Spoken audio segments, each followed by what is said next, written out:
திறப்பிலே 5 நிமிடங்கள்.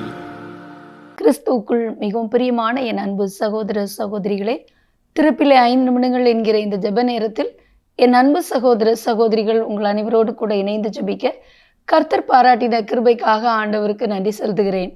இன்றைக்கும் ஒரு முக்கியமான காரியத்திற்காக நாம் ஜெபிக்க இருக்கிறோம்.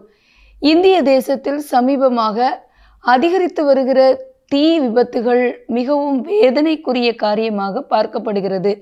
அதுவும் முக்கியமான இடங்களில், குறிப்பாக மருத்துவமனைகள், பள்ளி கட்டடங்கள், மக்கள் வேலை பார்க்கிற முக்கிய தொழிற்சாலைகள், இப்படிப்பட்ட இடங்களில் ஏற்படுகின்ற தீ விபத்துகளில் மக்கள் தப்புவிக்கப்பட முடியாமல் உயிரிழப்பது என்பது மிகப்பெரிய கொடிதான வேதனையான காரியம். அந்த வகையில் கடந்த நாளிலே டெல்லியிலே உள்ள உணவகத்தில் ஏற்பட்ட தீ விபத்தில் வெளிநாட்டவர் உட்பட 20 பேர் சம்பவ இடத்திலேயே உயிரிழந்திருக்கிறார்கள். இந்த சம்பவம் தற்போது வரையிலும் மிகப்பெரிய ஒரு அதிர்ச்சியை ஏற்படுத்தியிருக்கிற அந்த சூழ்நிலையில் இருந்து மக்கள் வெளியே வர முடியாமல் இருக்கும் பொழுது தற்போது மீண்டும் ஒரு மிகப்பெரிய தீ விபத்து ஏற்பட்டிருக்கிறது.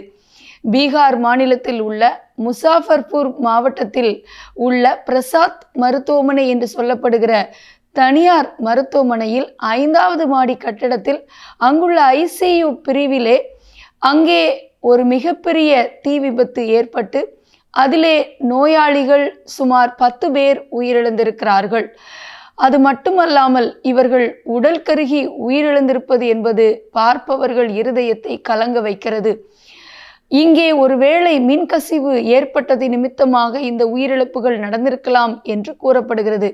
ஆயினும் சரியான காரணம் கண்டறியப்பட முடியவில்லை. அன்பு தேவனுடைய பிள்ளைகளே, அந்த குறிப்பிட்ட மருத்துவமனையில் சிகிச்சைக்காக அனுமதிக்கப்பட்டிருந்த 92 வயது நிரம்பிய ஒரு வயதான பாட்டி ஒருவர், வயதான தாயார் ஒருவர், அங்கிருந்த நோயாளிகள் 20 பேரை காப்பாற்றி இருக்கிறார் என்பது ஒரு பாராட்டத்தக்க மிகப்பெரிய விஷயமாக பார்க்கப்படுகிறது. இதற்காக ஆண்டவருக்கு நன்றி கூற வேண்டும்.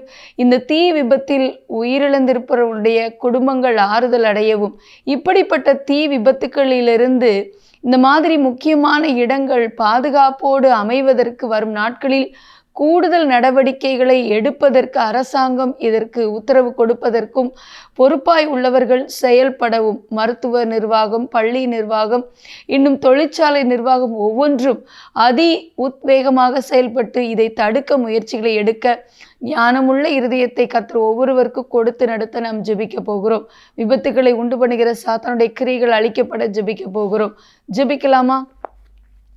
எங்கள் அன்பின் பரலோக பிதாவே, ஆசீர்வதிக்கப்பட்ட நாளின் காலை வேளைக்காக நன்றியோடு துதிக்கிறோம், ஸ்தோத்திரிக்கிறோம். அப்பா ஆண்டவரே, எங்களுடைய தேசத்தில் அடுத்தடுத்து நிகழ்ந்து கொண்டிருக்கிற தீ விபத்துகளை எண்ணி பாரத்தோடு ஜெபிக்கிறோம். ஆண்டவரே, இப்படிப்பட்ட தீ விபத்துகளிலிருந்து ஜனங்கள் பாதுகாக்கப்படவும், தீ விபத்துக்கள் தவிர்க்கப்படவும் கூடுதல் நடவடிக்கை வரும் நாட்களிலே ஆண்டவரே எங்களுடைய மத்திய மாநில அரசாங்கம் அந்தந்த பொறுப்பாளர்களுக்கு கொடுத்து நடவடிக்கை எடுக்க நாங்கள் ஜெபிக்கிறோம். ஆண்டவரே, அப்பா தகப்பனே, மருத்துவமனையிலே பலவீனத்தோடு அனுமதிக்கப்பட்டிருந்த பிள்ளைகள் இப்படி உடல் கருகி தீ விபத்தில் உயிரிழப்பது எவ்வளவு ஒரு வேதனையான காரியம். அப்பா ஆண்டவரே, எப்படியாக அவருடைய உயிர் துடித்து போயிருக்கும் என்பதை எண்ணும் பொழுது, ஆண்டவரே தகப்பனே, அதை யோசித்து பார்க்கும் பொழுது ஆண்டவரே எங்களுடைய இருதயமெல்லாம் வேதனையினால் நிறைகிறது. அப்பா கர்த்தர் மனம் இறங்கி வரும் நாட்களில் இப்படிப்பட்ட விபத்துகளில் இருந்து ஜனங்கள் பாதுகாக்கப்பட ஜெபிக்கிறோம்.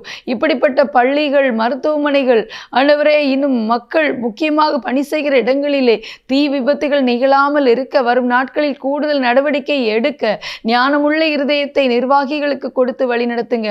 விபத்துக்களை உண்டு பண்ண போராடுகிற சத்துருக்கள் அழிக்கப்படுவதாக என்று ஜெபிக்கிறேன். எங்களோடு ஜெபத்தில் நின்றிருக்கிற ஒவ்வொரு சகோதர சகோதரர்களை ஆசீர்வதிங்க. தங்களுக்கு உரிமையானவர்களை, உறவுகளை இழந்து தவிக்கிற ஆண்டவர் இந்த குடும்பங்களை ஆறுதல் படுத்த ஜெபிக்கிறோம். இயேசுவின் நாமத்தில் பிதாவே, ஆமேன். தொடர்ந்து ஜெபியுங்கள். கர்த்தர் தாமே உங்களை ஆசீர்வதிப்பாராக. ஆமேன்.